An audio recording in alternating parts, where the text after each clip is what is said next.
चलो स्टार्ट कर रहे हैं हम लैब 1 से। और आज के दिन कोशिश होगी कि सारी लैब ख़त्म कर दें ताकि तुम लोग को तैयारी का टाइम मिले। ठीक है। लैब 1 क्वेश्चन हमारे पास ये गिवन होगा।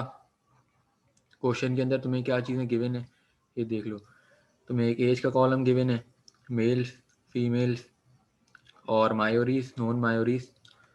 अच्छा, एक मायोरी मेल्स हैं और मायोरी फीमेल हैं। नॉन मायोरीज मेल है और नॉन मायोरीज मतलब दोनों हैं। तो इसको ये रेट्स हमें गिवन है। ठीक है, लिखा हुआ है एज स्पेसिफिक डेथ रेट्स पर 1000। और ये स्टैंडर्ड पॉपुलेशन दी हुई है सबकी ना, एज इंटरवल्स की दी हुई है। और सवाल में तुम्हें क्रूड डेथ रेट गिवन होगा। और इसके गिवन होने का मकसद क्या है? इसके गिवन होने का मकसद ये कि जब हम एफडीआर निकालेंगे तो हम कंपेयर कर देंगे। तो पहली चीज़ पार्ट ए में हम जाते हैं। पार्ट ए में लिखा हुआ है कि calculate standardised death rates for males. और मेल्स में क्या, मायोरीज और नॉन मायोरीज। तो पहले पहले पार्ट को हम जाते हैं। पहले पार्ट में देखो, एज का कॉलम हमने बनाया, पॉपुलेशन का कॉलम बनाया, और एक हमने बनाया मायोरीज का और नॉन मायोरीज। मेल्स हमने ऊपर हेडिंग दे दी क्योंकि फीमेल यहाँ नहीं थी, सिर्फ मेल्स है, इसलिए इसके आगे नहीं लिखा। तो ये सवाल में ही था एज इंटरवल, वहाँ से हमने छापा है। स्टैंडर्ड पॉपुलेशन भी हमने वहीं से कॉपी कर दिया, और मायोरी नॉन मायोरी भी वहीं से, और रेट भी वहीं से लिखा है। ये रेट जो लिखा हुआ है 82.4 ये सवाल में गिवन है। इधर भी सिर्फ एक्सपेक्टेड डेथ्स हमने खुद निकाली है, इसका कॉलम हमने बनाया है। और ये कैसे निकाली है, निकालने का तरीका ये है कि ये जो पॉपुलेशन है हमारी, इसको हमने मल्टीप्लाई कराया 82 से और डिवाइडेड बाय कर दिया 1000। ठीक है, 1000 से डिवाइड करने का मकसद क्या था, क्योंकि ये पर 1000 रेट होता है तो 1000 से डिवाइड करना है। तो इसको हमने मल्टीप्लाई कराया और 1000 से डिवाइड कर दिया। तो कोई भी चेक कर ले तो तुम्हारी वैल्यू यही आएगी। ठीक है, तो एक्सपेक्टेड डेथ तुमने निकाली। अब यही स्टेप कहाँ पे लगा, ये इसके लिए लगा, इसके लिए लगा, इस तरह लाइन से सबका हो गया। इसी तरह नॉन मायोरीज में वही चीज़ हुई कि रेट ये वाला होगा, पॉपुलेशन एक ही है, पॉपुलेशन डिफरेंट नहीं है। तो इसका भी हमने इसी तरह करा के 45 को इससे मल्टीप्लाई कराया और फिर डिवाइडेड बाय 1000 कर दिया, तो हमें एक्सपेक्टेड डेथ्स मिल गई। फिर हमने इन सबका सम कर दिया, टोटल कर दिया। ठीक है, और स्टैंडर्ड पॉपुलेशन भी हमने टोटल कर दी। ये दो चीज़ हमने करी। इसके बाद हम आए एफडीआर के फॉर्मूले पे। एफडीआर का फॉर्मूला क्या होता है, total expected deaths divided by total population. Total population ये हमने लिखी थी, जो कि हमने यहाँ पे लिखी है 1343,743। और टोटल एक्सपेक्टेड डेथ्स जो हमने निकाली थी वो हमारी ये थी, ये जो हमने लिखी हुई है। अब इधर मल्टीप्लाई बाय 1000 हुआ क्योंकि हम पर 1000 निकाल लें, तो मल्टीप्लाई बाय 1000 करने के बाद हमारी वैल्यू आ गई। अब यही स्टेप हमने नॉन मायोरीज के लिए करा, तो नॉन मायोरीज का भी एफडीआर आ गया। तो तुम लोगों ने करना क्या है, पहली लैब के अंदर सिर्फ एफडीआर का फॉर्मूला याद रखना है, और टेबल जब बनाओगे ये वाला, तो उसके अंदर याद रखना है कि पूरा टेबल वहीं से कॉपी करना है। सिर्फ एक्सपेक्टेड डेथ का एक नया कॉलम बनेगा, वो भी दोनों के लिए, मायोरी के लिए भी नॉन मायोरी के लिए। तो पार्ट ए हो गया। अब पार्ट बी के सवाल पे आते हैं। पार्ट बी के सवाल में क्या बोला है, सेम यही काम करना है फीमेल के लिए। तो ये मैं नहीं बता रहा क्योंकि सेम ही काम है, बस तुम्हारा क्या होगा, रेट चेंज हो जाएगा और पॉपुलेशन चेंज हो जाएगी। पॉपुलेशन फीमेल वाली यूज होगी और रेट जो है वो भी फीमेल वाला होगा। सेम काम है। तो मैं टाइम सेव करना चाह रहा हूँ, मैं चाह रहा हूँ कि आज ही सारी लैब्स खत्म हो, इसलिए मैं पार्ट भी नहीं बता रहा, क्योंकि मेल और फीमेल का फिर फ़र्क है, मेथड सेम है।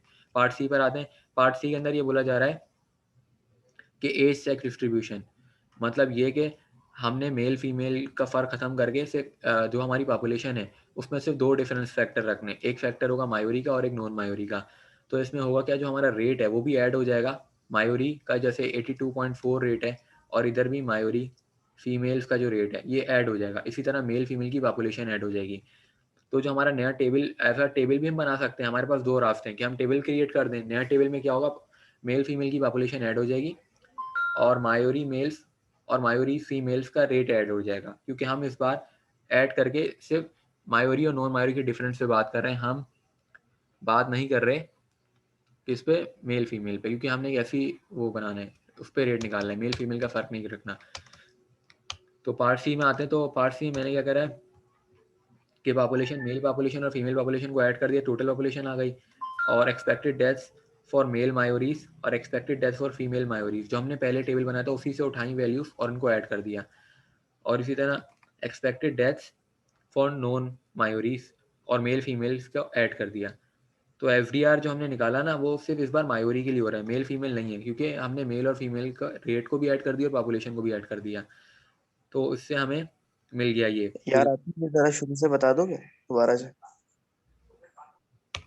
रिकॉर्डिंग देख लेगा। असल में हमने करना ये है कि ना सारी लैब खत्म करनी है। इसमें वैसे बता देता हूँ कि करना ये है कि एफडीआर का फॉर्मूला आपने याद रखना है, ठीक है। और एफडीआर का फॉर्मूला आप याद रख लें। एफडीआर का formula expected deaths of population divided by total standard population, मतलब हम डेथ्स निकालेंगे, डेथ्स हमारी निकलेंगी रेट से। सवाल के ऊपर आते हैं वापस। देखिए सवाल में ना आपको रेट्स दिए हैं और मेल की पॉपुलेशन दी हुई है, फीमेल की दी है, और डिस्ट्रीब्यूशन रखा है मायोरीज नॉन मायोरीज का।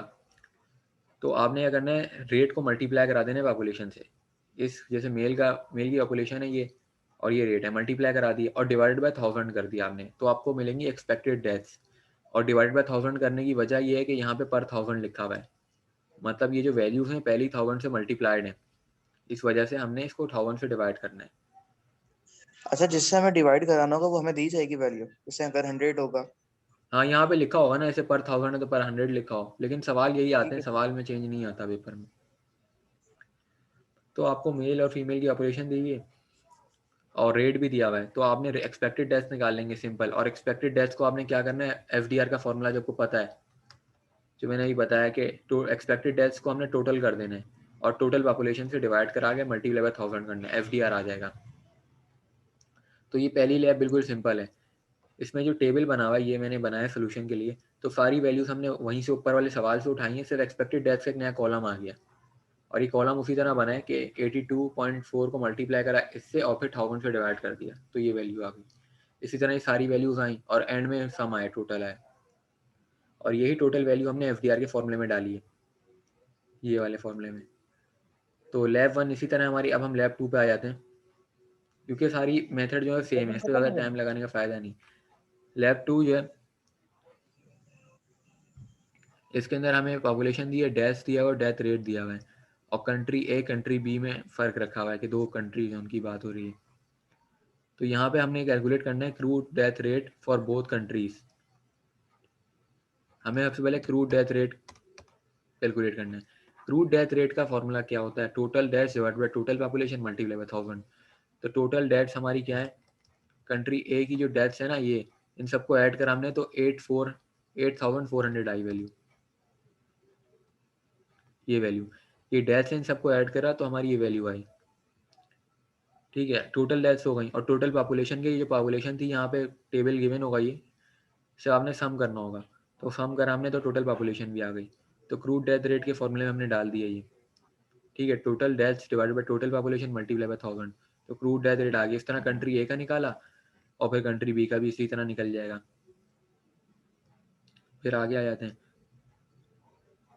अच्छा, आगे सवाल के अंदर जो इंस्ट्रक्शन दी हुई है उधर लिखा हुआ है कि country A as a standard population, country A का को स्टैंडर्ड पॉपुलेशन कंसीडर करना है हमने, और पहली चीज़ हमने कैलकुलेट करनी है स्टैंडर्डाइज मोर्टेलिटी रेशियो, तो उसको कहते हैं SMR, ये हमने कैलकुलेट करना है कंट्री बी का। तो देखें पॉपुलेशन भी गिवन थी और रेट भी गिवन था, लेकिन इधर देखें हमने करा ये था कि कंट्री बी को सवाल में वापस जाते हैं, क्या लिखा हुआ है, कंट्री ए को स्टैंडर्ड पॉपुलेशन के तौर पे कंसीडर करना है आपने, ठीक है, कंट्री ए को। तो जब कंट्री ए को हम कंसीडर कर रहे हैं तो उसका मतलब ये है कि हमने रेट जो लेना है वो कंट्री ए का लेना है और पॉपुलेशन कंट्री बी की लेनी है, इसलिए यहाँ पे पी के पॉपुलेशन के साथ बी लिखा हुआ है और रेट के साथ ए लिखा हुआ है। तो इनको मल्टीप्लाई करा है तो हमें डेथ्स मिल गई, और डेथ्स का सबमिशन हमने कर लिया। और मोर्टेलिटी रेशियो क्या होता है, मोर्टेलिटी रेशियो होता है actual deaths divided by expected deaths. तो एक्चुअल डेथ्स जो आई थी हमारी वो ऊपर टेबल से आई थी, जो कि सबमिशन हमने करा था, जो कि हम वापस सवाल पे जाते हैं तो आपको दिखाता हूँ। ये देखें एक्चुअल डेथ्स जो है कंट्री बी की ये थी 8700, और एक्सपेक्टेड डेथ्स हमने निकाली। एक्सपेक्टेड डेथ्स निकालने का तरीका क्या हुआ, हमने रेट ए का ले लिया, कंट्री ए का रेट ले लिया, पॉपुलेशन बी की ले ली, तो हमने एक्सपेक्टेड डेथ्स निकाल ली। एक्सपेक्टेड डेथ्स हमारी आ गई। उसके बाद हमने करा calculate FDR for country B. तो एफडीआर कैलकुलेट करने के दो मेथड होते हैं, एक डायरेक्ट मेथड होता है और एक इनडायरेक्ट मेथड होता है। तो ये इनडायरेक्ट मेथड की बात हो रही है। तो इनडायरेक्ट मेथड में करना ये होता है कि मोर्टेलिटी रेशियो जो है SMR, स्टैंडर्ड मोर्टेलिटी रेशियो, को हमने मल्टीप्लाई करना है किससे, क्रूड डेथ रेट और स्टैंडर्ड पॉपुलेशन। तो स्टैंडर्ड मोर्टेलिटी रेशियो हमारा आया था 1.1576 और क्रूड डेथ रेट हमने स्टार्ट में निकाल लिया था, जो कि मैं ऊपर फिर जाके दिखाता हूँ क्या निकाला था। ये निकाला था ना 28 कंट्री ए का, तो हमने मल्टीप्लाई करा दिया। तो FDR हमारा निकला बाय इनडायरेक्ट मेथड से ये। तो अब मैं इसके बारे में एक बात बताता हूँ कि हमें मिस ने गाइड ये करा था कि इनडायरेक्ट मेथड जब ही यूज़ करना है जब आपको इंस्ट्रक्शन दी जाए, वरना डायरेक्ट मेथड यूज़ करना है, क्योंकि इनडायरेक्ट मेथड में काम थोड़ा लंबा है। अगर आप देखें कि इनडायरेक्ट मेथड के लिए आपने मोर्टेलिटी रेशो निकाला, ये रेशो निकाला, और ये रेशो निकालने के लिए आपको ये काम करना पड़ा, तो ये काफ़ी लंबा काम हो रहा है, तो इसलिए मिस ने मना करा था। लेकिन अगर सवाल में बोल दिया जाए कि इनडायरेक्ट मेथड लगाओ तो फिर लगाना पड़ेगा। तो उसके कुछ फॉर्मूलाज हैं आपने याद रखने कि आपको तो इंस्ट्रक्शन दे दी गई थी कि country A as a standard population, country A को आपने स्टैंडर्ड पॉपुलेशन लेना है। जब भी आपको ये इंस्ट्रक्शन दी जाएगी सवाल के अंदर कि किसी भी कंट्री को स्टैंडर्ड ले लेना है, तो उस स्टैंडर्ड का मतलब है कि रेट आपने उसका लेना है और पॉपुलेशन दूसरे कंट्री की होगी।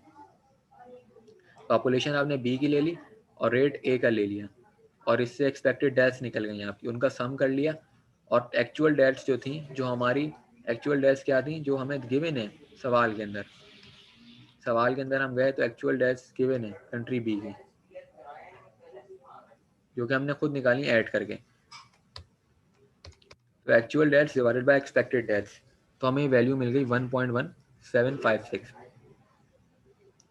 फिर हमने इसको मल्टीप्लाई करा दिया क्रूड डेथ रेट से, जो कि हम पहले निकाल चुके हैं, तो हमें FDR मिल गया, स्टैंडर्डाइज डेथ रेट।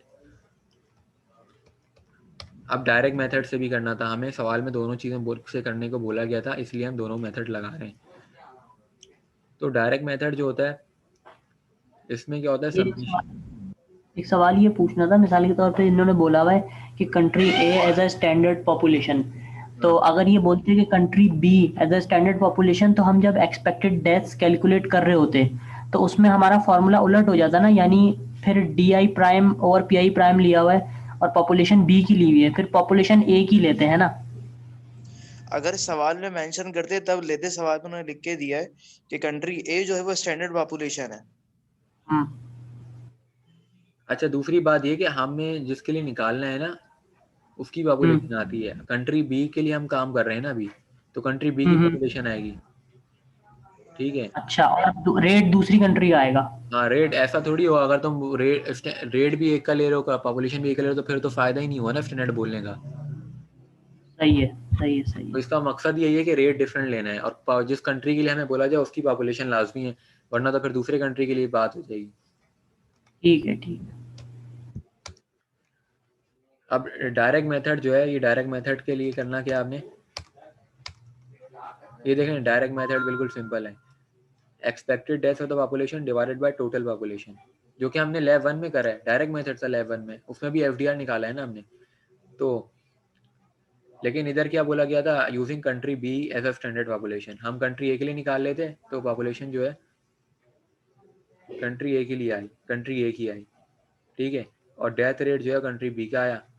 अपोजिट करना है बस, अगर आपको सवाल कंफ्यूज कर रहा है ना कि कंट्री ए स्टैंडर्ड है या वो स्टैंडर्ड है, तो मैं सिंपल सोल्यूशन ये बोलूंगा कि आप ना दोनों के लिए कर लें, एक बार रेट एक का ले लें, एक बार रेट दूसरे का ले लें, मतलब पॉपुलेशन तो दोनों की रखनी है ना आपने, जैसे इस बार पिछली बार बी की रखी थी, इस बार ए की रखी, रेट बस चेंज हो गया, इन्वर्स हो जाता है एक तरीके से ना। तो अगर सवाल में कंफ्यूज हुई है तो आप खुद से याद रख लेगा कि दोनों वाले काम होने, हमने दोनों के लिए काम करना है। तो अभी डायरेक्ट मेथड लगा है, डायरेक्ट मेथड के अंदर क्या करा, रेट को सिंपल मल्टीप्लाई करा दिया तो हमें एक्सपेक्टेड डेथ्स मिल गई, और एक्सपेक्टेड डेथ्स को हमने क्या करा, टोटल पॉपुलेशन से डिवाइड करा के मल्टीप्लाई 1000 कर दिया, तो हमें वैल्यू मिल गई। तो अगर आप एक और चीज़ में बताऊँ कि उस वाले में और इसमें फ़र्क क्या है, जैसे डायरेक्ट मेथड है इसमें तो बिल्कुल सिंपल हुआ, एक्सपेक्टेड डेथ्स को टोटल पॉपुलेशन से कर दिया। उधर इनडायरेक्ट मेथड में क्या था, इनडायरेक्ट मेथड में मोर्टेलिटी रेशियो निकालना लाजमी है और क्रूड डेथ रेट निकालना लाजमी है, इसलिए लंबा काम हो रहा है। मतलब आपको पहले CDR निकालना पड़ेगा, फिर मोर्टेलिटी रेशियो निकालना पड़ेगा और फिर ये आएगा। तो इसलिए मिस ने मना करा था कि इनडायरेक्ट मेथड नहीं करना, लेकिन सवाल में अगर बोला जाए तब करना है, अपनी मर्जी से नहीं करना। कर तो सकते हैं लेकिन हमारी आसानी के लिए उन्होंने बोला था।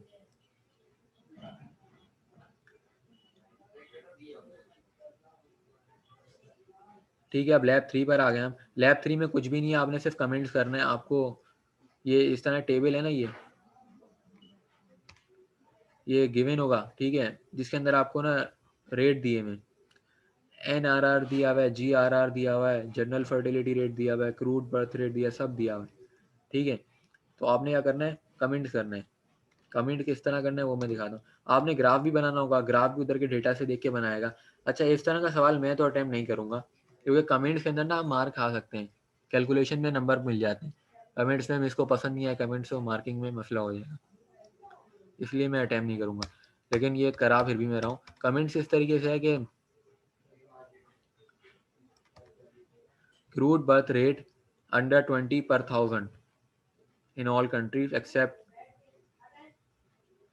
मतलब हम देख रहे हैं कि क्रूड डेथ रेट जो है, पहला कमेंट ये है कि क्रूड डेथ रेट जो है वो अंडर 20 है ऑल कंट्रीज के अंदर, ठीक है, लेकिन आयरलैंड में नहीं है। इस तरह का कमेंट है, देख लें आप। क्रूड डेथ रेट जो है हर एक में अंडर 20 है, इधर 17 है, इधर भी 17 है, इधर 18 है, इधर 16 है, लेकिन इधर 21 है, तो आयरलैंड में ज़्यादा है। तो बस पहला कमेंट हो गया कि आयरलैंड में क्रूड बर्थ रेट ज़्यादा है। दूसरा कमेंट ये है, GFR के लिए हमने करना है। GFR जो है वो आयरलैंड में इतना है, ब्रिटेन में इतना है, USA में इतना है, नीदरलैंड में इतना है, तो वहीं से वैल्यू देख के लिख देनी है, कुछ भी इसमें नहीं है। फिर GRR के लिए भी यही करना है, फिर NRR के लिए भी यही करना है, वहीं से वैल्यूज देख के लिख देनी है। इसी तरह आगे भी सारे कमेंट्स इसी तरह करने हैं, फिर आपने वैल्यूज देख के लिख देनी है।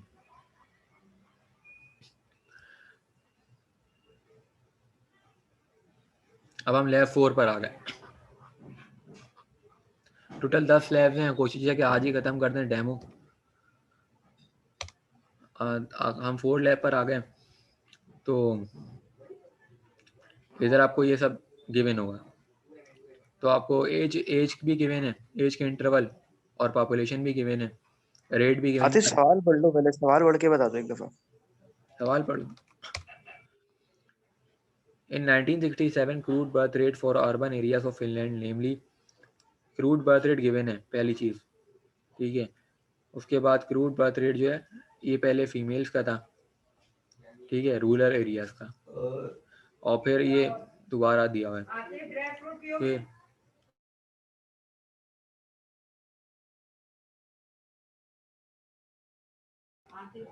अच्छा, फिर यहाँ पे ये है कि क्रूड बर्थ रेट जो है वो अर्बन एरियाज का है, गिवन है। अच्छा, सवाल में इसलिए ज़्यादा नोट नहीं करता क्योंकि सोल्यूशन सवाल में ना हमारा टाइम बचे। तो जनरल फर्टिलिटी रेट भी आपको गिवन है। अच्छा, यहाँ पे ना लिखा हुआ है इस तरह कि एक बार अर्बन के लिए, रूरल के लिए और एक अर्बन के लिए, ठीक है। तो ये एक रूरल के लिए ये और अर्बन के लिए ये है, और दोनों फीमेल्स के लिए, और फिर जनरल फर्टिलिटी रेट जो है ये अर्बन और रूरल दोनों के लिए लिखा हुआ है, ठीक है, ये चीज़ बोली जा रही है। उसके बाद हमें स्टैंडर्डाइज बर्थ रेट निकालना है। जैसे हम क्रूड बर्थ रेट निकालते थे ना, इस तरह स्टैंडर्डाइज निकालना है। जिस तरह स्टैंडर्डाइज डेथ रेट होता था, स्टैंडर्डाइज बर्थ रेट होता था, तो ये निकालना है। अब इसके लिए करना ये है कि हमें एज दी है, पॉपुलेशन दी है, रेट दिया हुआ है, ठीक है। तो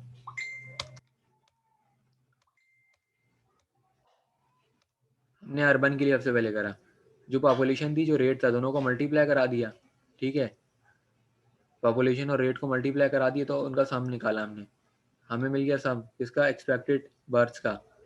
तो expected birth divided by total population, जिस तरह उस टाइम करा था ना हमने, expected death divided by total population,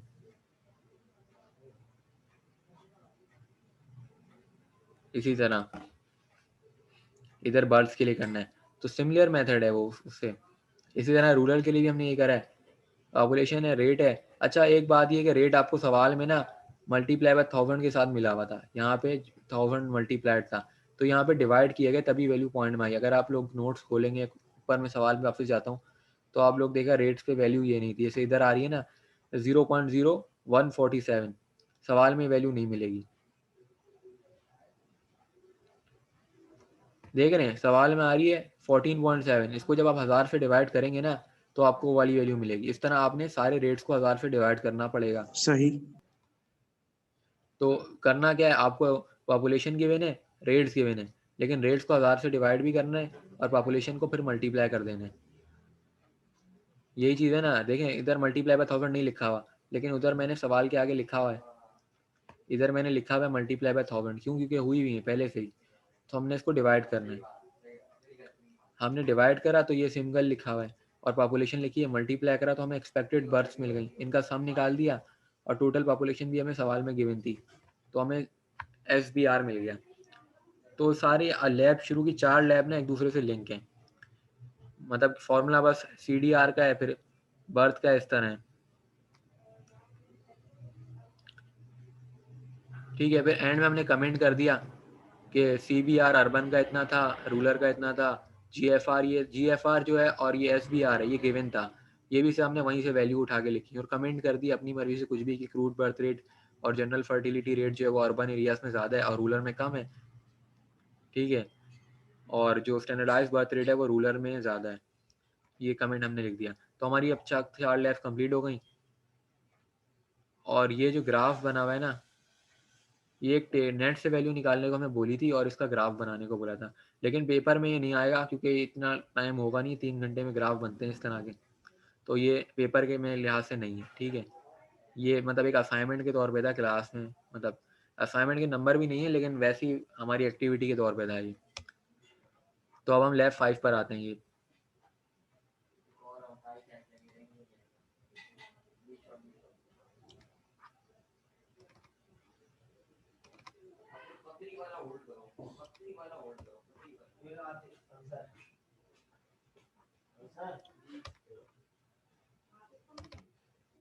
काम में लगा।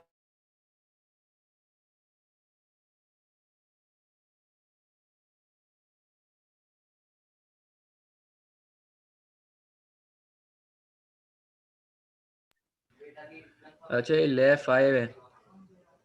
लैब 5 के अंदर ना ये प्रॉब्लम्स हैं, पेपर के लिहाज से मोस्ट इम्पोर्टेंट ये लैब है। तो इसमें लिखा हुआ है what proportion of man age 31 expected to live 35। तो इसमें लाइफ टेबल यूज हुआ हुआ है।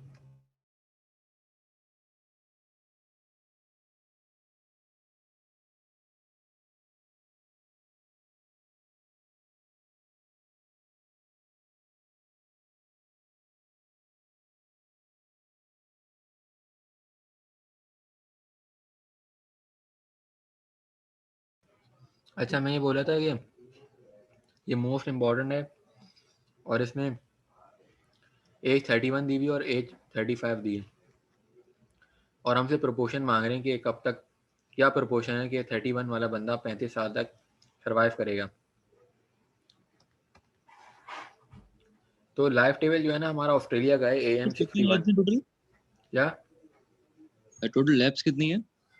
टोटल हमारी 10 थी तो हम इसने 2 लैब कम कर दी आखिरी की, तो हमारी सिर्फ अब 8 लैब है, और अब हम 5वें पे आए हैं, वो भी अगली जो 3 लैब है वो भी अभी खत्म हो जाएंगी। तो डेमो सबसे आसान तरीन सब्जेक्ट है हमारे कोर्स का। नहीं तो ये सवाल सेम आएंगे? सवाल एग्जैक्ट सेम आते हैं, 3 साल से पेपर देख रहा हूँ मैं। सेट हो गया जान, थैंक यू। बड़ा अच्छा सवाल सेम आएंगे तो तुम लोग को ये एडवांटेज है कि इन्हीं की प्रैक्टिस कर लोगे तो तुम्हारे पेपर में रट्टा लग जाएगा, मतलब लाइफ टेबल भी यूज नहीं करूंगा मैं तो वैल्यूज ही याद करके चला जाऊंगा। वो आते पेपर कब है वैसे? पेपर 10 तारीख को है। और वो यार चलो अच्छा तुम पढ़ा दो, उसके बाद मैं तुमसे बात कर लूंगा। ठीक है।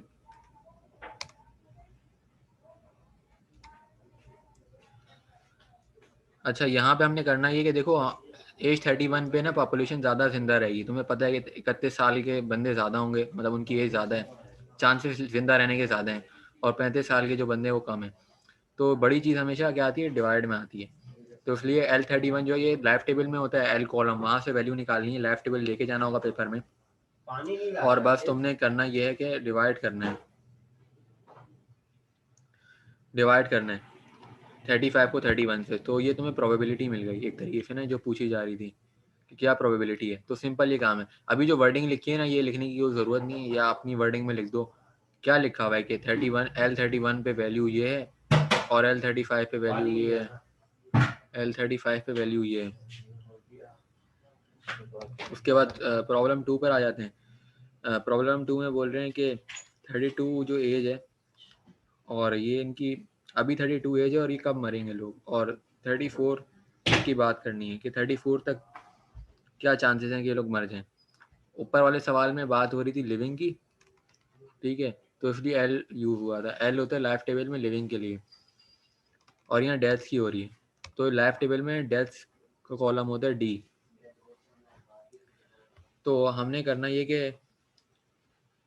L32 जो है वो डिवाइड में आया, ठीक है, डिवाइड में आया, और ये मतलब टोटल हमारी पॉपुलेशन है 32 एज पे और इतने लोग मरे, ये भी लाइफ टेबल में हमें D34 मिल जाएगा।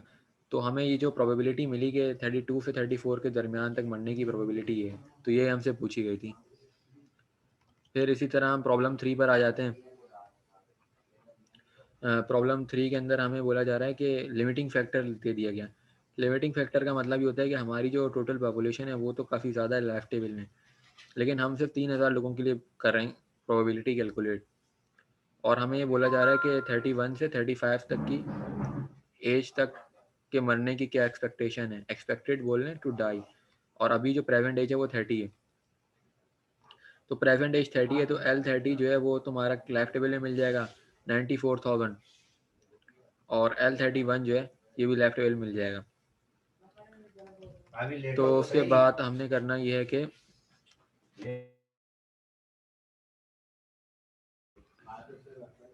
उसके बाद हमारा करना ये है कि L35 भी हमें गिवन है। तो यहाँ पे ना मैंने एक बात बोली थी कि जो वर्डिंग है इसको देख के लोग परेशान हो जाते हैं, इतना ज़्यादा लिखा हुआ है, लेकिन असल में जो सोल्यूशन है वो सिर्फ ये मेन चीज़ है जो कि बहुत कम है।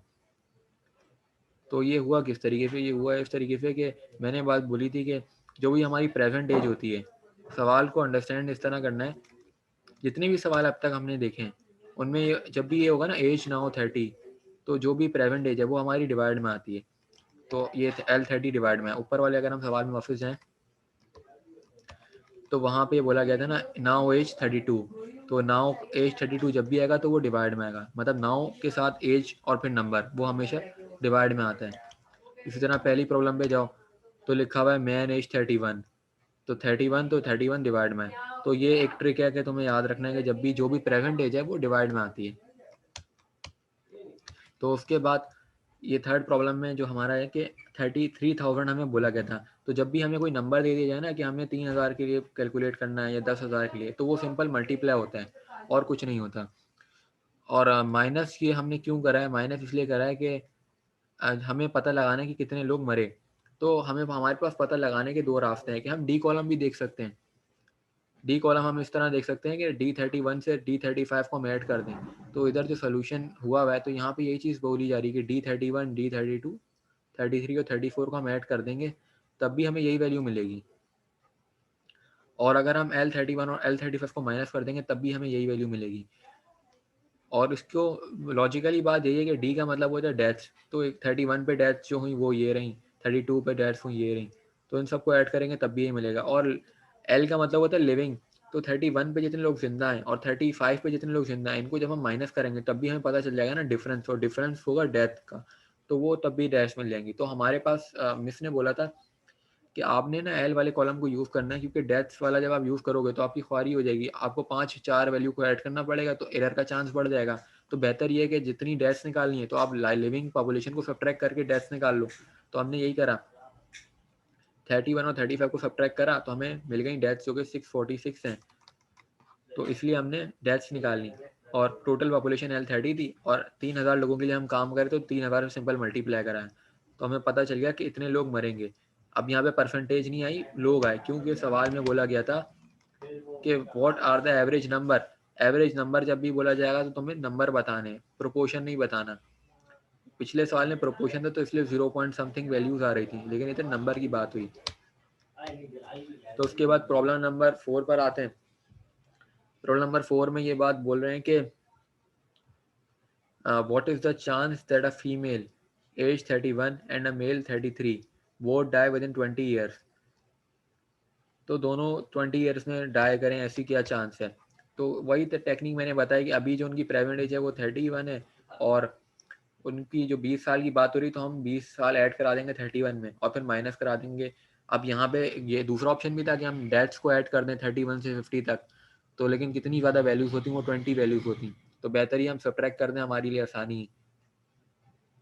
तो मेल की जो एज बताई थी सवाल में वो 33 बताई थी और फीमेल की 31 बताई थी, तो इसलिए ना दोनों की एज में डिफरेंस आया कि 31 है और यहाँ 33 है, क्योंकि सवाल में बोला गया था, लेकिन काम सेम हुआ है।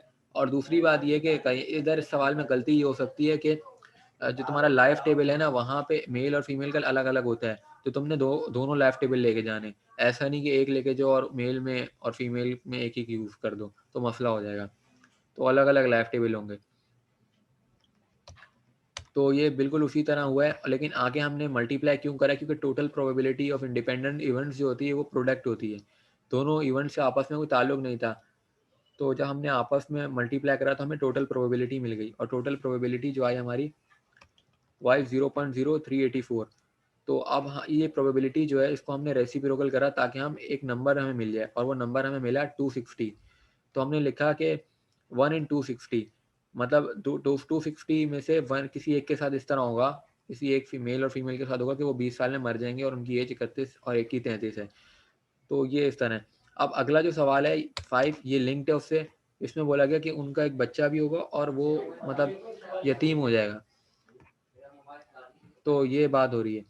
तो सबसे पहले हमने प्रोबेबिलिटी निकालनी है किसकी, कि एक बच्चे के 20 साल तक ज़िंदा रहने की, कि वो ज़िंदा रहा। तो ये जो L0 है ये होता है population at the age 0, living population, और L20 होता है population, living population at age 20। तो दोनों को हमने डिवाइड करा के हमें एक प्रोपोर्शन मिल गया, या प्रोबेबिलिटी मिल गया कि 96% चांस है कि एक बंदा 20 साल तक ज़िंदा रह सकता है। और ये जो पॉपुलेशन, ये जो प्रोबेबिलिटी है मेल फीमेल की, हम पहले ही निकाल चुके हैं, तो वही हमने दोबारा यूज़ कर दी, दोबारा उसके को लिख दिया। और ये प्रोबेबिलिटी जो थी और वो जो प्रोपोर्शन था एक बच्चे के ज़िंदा रहने का, उनको प्रोडक्ट करा तो हमें मिल गई वैल्यू, इसको रेसिप्रोकल करा तो 1 in 271 हमें आंसर मिला।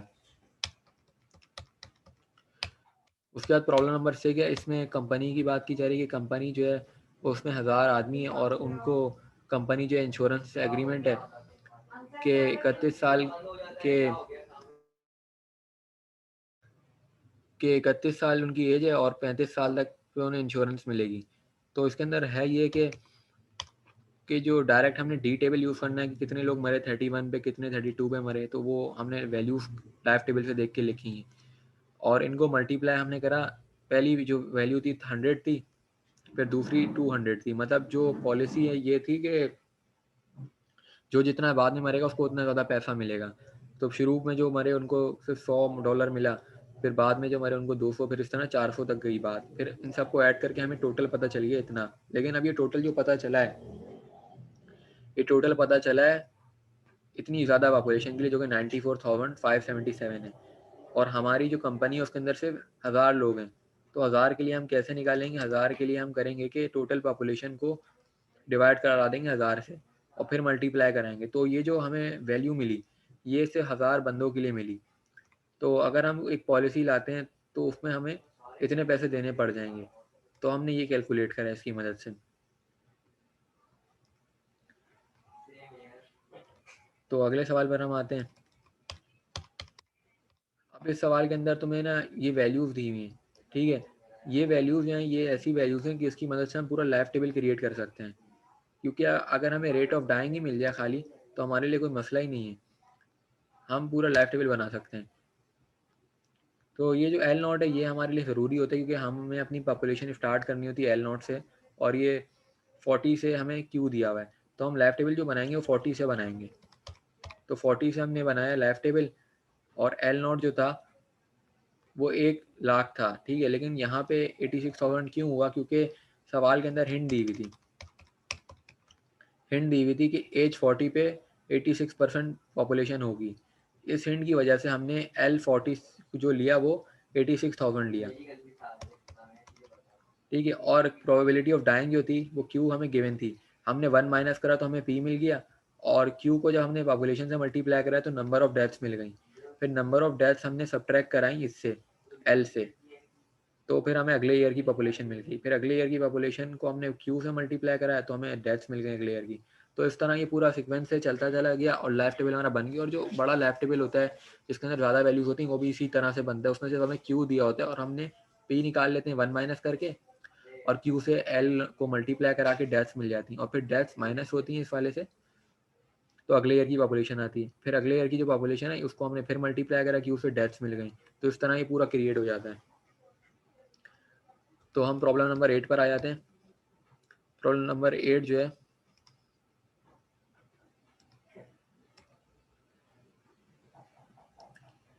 ये जो 86,000 आई है वैल्यू, ये इसलिए आई है क्योंकि हमें सवाल के अंदर एल नॉट दिया था 1 लाख, और इधर दिया होता है कि हिंड के एज 40 पे 0.8%, 86% जो है आबादी होगी।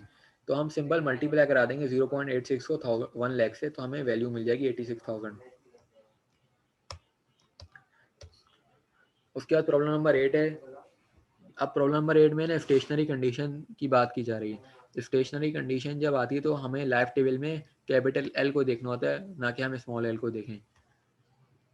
तो अब ये जो मीटिंग का टाइम वैसे ही खत्म होने वाला है, मैं मीटिंग एंड करके दोबारा करता हूँ और प्रॉब्लम 8 से फिर मैं कवर कराता हूँ, ठीक है।